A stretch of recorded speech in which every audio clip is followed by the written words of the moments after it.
అందరికీ నమస్కారం. Welcome back to Nani's kitchen. ఈరోజు రెసిపీ ఏమమ్మమ్మ? గోరికాయ పళ్ళెం. ఇప్పుడు దీనికి కావాల్సి వచ్చిన ఇంగ్రీడియంట్స్ చూద్దాం. గోరికాయ, ఉప్పు, కరివేపాకు, ఎర్రగడ్డ, పచ్చిమిరపకాయలు, కొత్తిమీర, ఒట్టి కొబ్బరి, తెల్లగడ్డలు, పసుపు, ఆవాలు, జీలకర్ర, ఒట్టిమిరపకాయలు, 3 స్పూన్లు నూనె. గోరికాయ ముందుగా ఉడకబెట్టుకుందాం.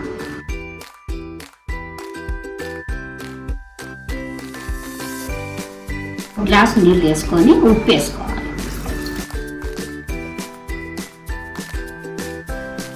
మూడు విజిల్లు రావాలి.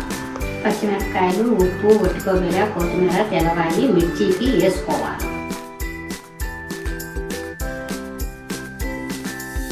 గోరికాయ ఉడికినాయి, బొక్కల గిన్నెలోకి వేస్తాను. కడాయిలోకి నూనె వేస్తాను. నూనె కాగింది, ఆవాలు వేస్తాం.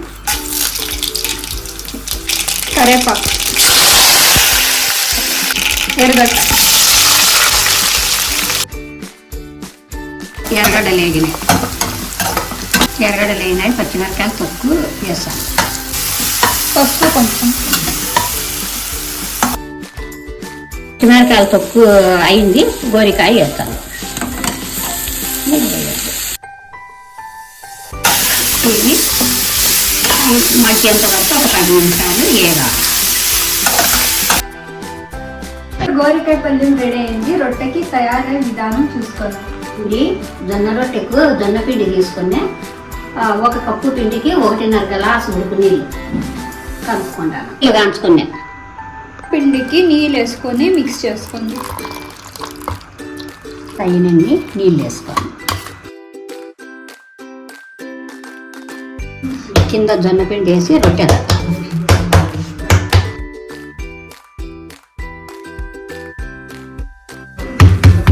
కింద జొన్న పిండి వేసి జొన్న పిండి కలుపుకొని ముద్ద పెట్టి ఇట్లా తట్టే నైస్గా వస్తుంది రొట్టె.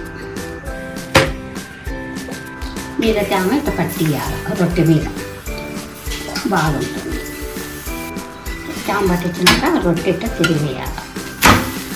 ఒక్కసారి నీళ్ళు వేసి తిప్పినాక 2 తట్లు రొట్టె బాగా కాల్చుకోవాలి.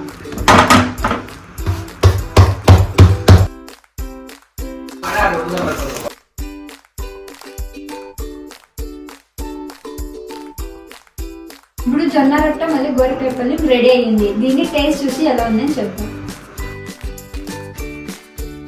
మీకు ఈ రెసిపీ నచ్చినట్లయితే like, share and subscribe to Nani's kitchen. Bye.